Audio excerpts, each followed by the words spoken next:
it's Jen, and I want to talk about my first year in real estate. So the first year after I got fired from my job in August 2020 to, let's just say, January of 2022. So today's January 3rd. So that's about my first year plus like a couple months.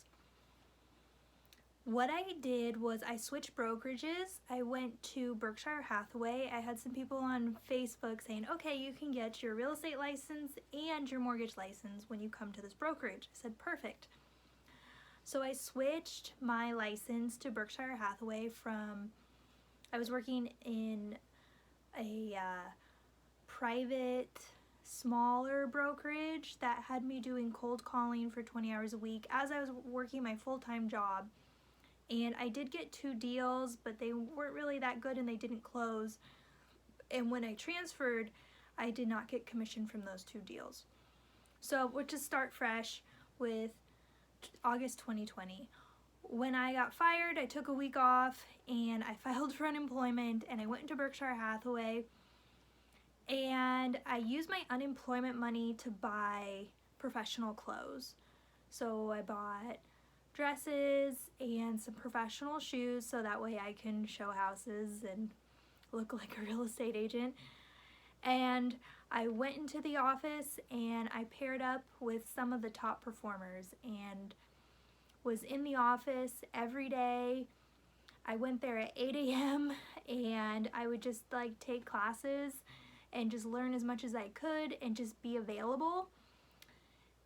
And I would watch the top producers and see who was the top producer that would come into the office and just made friends. And you know, they don't have time to do everything and I had plenty of time, so I just would like get them coffee and talk to them and kind of tell them my story, and they gave me a chance. You know, they would give me their clients that they didn't want to show homes to because my first deal was out in Placerville, so I would drive an hour and a half to show homes outside of the Sacramento area until we got into contract.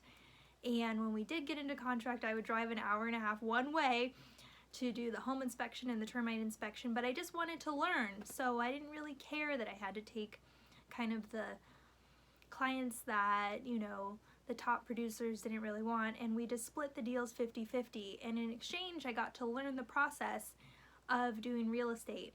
So that's how I got my first deal out in Placerville, which I was so excited to do. It was a modular home and it was zoned as a hotel because it was zoned as a motel because manufactured and motel are just like one off from each other, and I guess someone made a mistake and then the loan wouldn't go through. So I learned about seller financing and we had a huge down payment, which really helped. And yeah, I just kind of learned, and I said, you know, I'm new, but I don't know everything, but I will ask questions. And I followed up with the clients and got the first deal. So that was super exciting. I was super blessed. And then I worked with another agent and I got my first listing.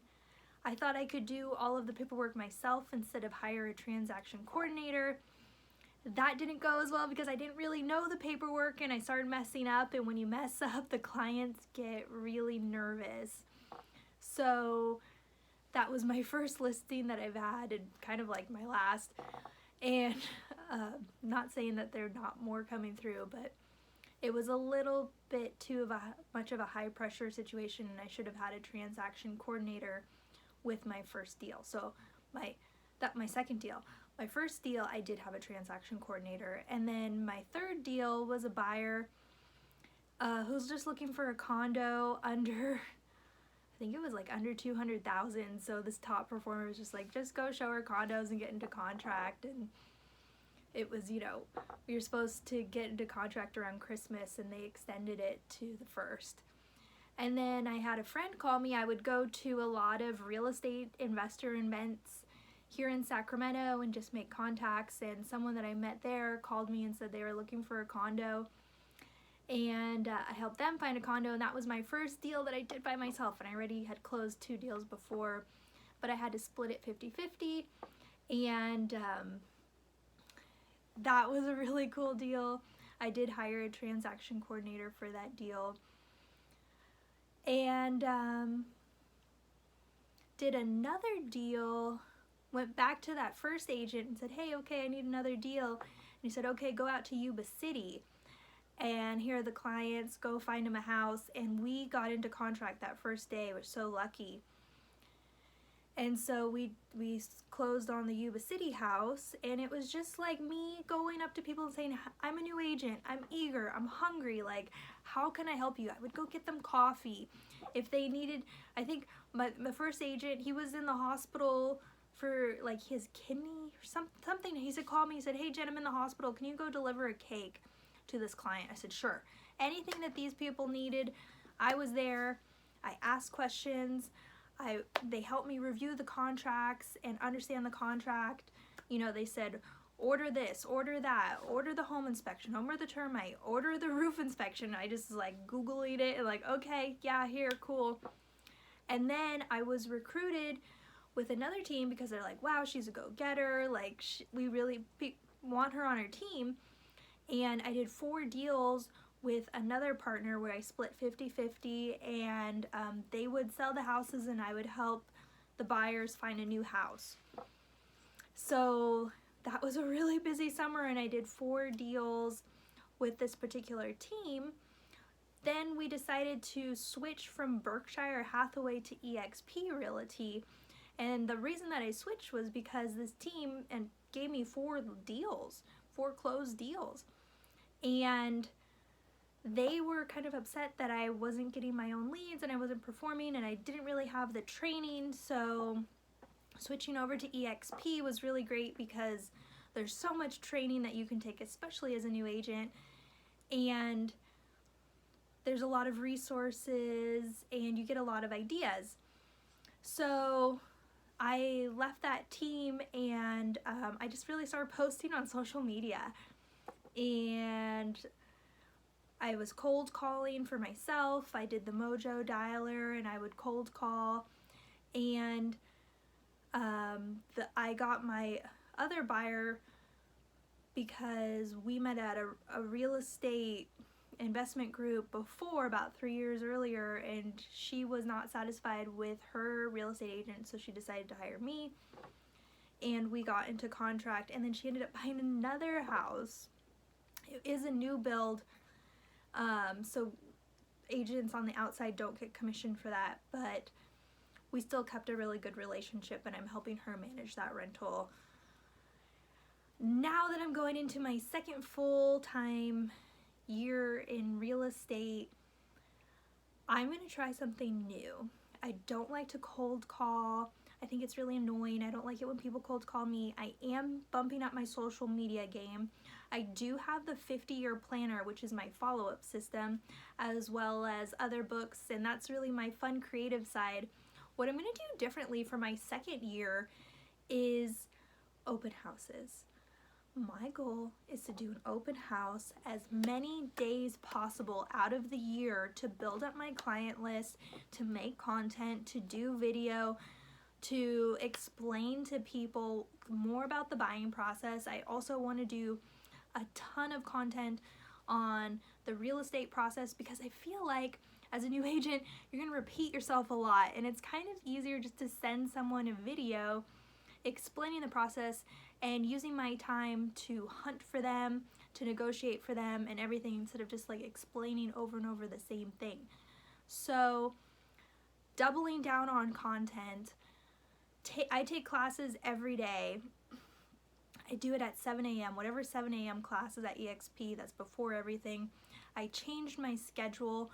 I did a ideal day, and I went from 12 a.m. to 12 p.m. and I just did a line for every hour of what I want to do. And I changed my sleeping habits. I dropped my old friends, like totally changed, totally focused on my goals, and more open houses. We're just gonna do way more content. So for my open houses, what I'm doing is every day I'm looking on the MLS to see what the new listings are, and then whoever is with my company, eXp, I'll reach out to them and say, hey, can I do an open house in your listing? So leveraging other agents' listings to attract more buyers and sellers. And I got this idea from a real estate agent in Las Vegas who said there was a woman who was a new real estate agent who did open house. She did like every day from 12 to 4. So that's kind of like the hours that I want to do. And she closed 35 deals her first year. Because you're out there, and a lot of agents do really well with open houses. I know with COVID it's going to be a little bit harder, but you can do a virtual open house. You can just like get out there and do it and mask up, have the booties, have the gloves, have the hand sanitizers, have sign-in sheets, and have stuff available to follow up with your clients and put them on an email list and really just be available for people. That is my plan for 2022. I just wanted to kind of share my experience and what I did. I mean, if you look back on my social media, I've also spoke at a lot of real estate events. Like, I made a lot of friends with investors. I still go to a lot of real estate investor meetups because this is who I want to be. And I know it takes a while to like get into that identity and really drop your old habits. And this is what I want to do, and we're going to see how well this works. If you can do open houses every day, do it. All you have is time. And when people ask questions, just write it down and say, I will get right back to you. Let me just triple check with my broker so that way I make sure that I give you the right answer. That's all I want. Okay, so I got fired. I bought the outfits. I bought the shoes. I got the look. I mean, you gotta buy. They gave me like open house signs. You know, EXP, you get free business cards and free folders. And for my open houses, I watched this video on YouTube, and you get a can of paint and you open it up. I went to Home Depot and I bought like whatever was on, it's like a poo-poo brown, and you open it up and you put it in the bathroom so it smells like fresh paint even though there's not fresh paint. You take a little bit of cookie dough and you put it in the microwave so the whole house smells like cookies. Instead of making, I've had open houses where I made cookies and then nobody eats them, but they just want the smell because smell sells. And I definitely need an open house sign-in sheet because collecting those leads and seeing where people are is so important. And if you're gonna invest all this time, you might as well capture those leads and see who's interested. I went to one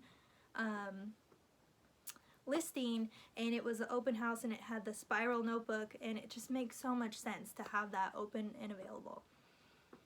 If you are a new agent, I hope that these helped. I just wanted to come on here and share my success with you. There really is no reason for you to not have a really good year.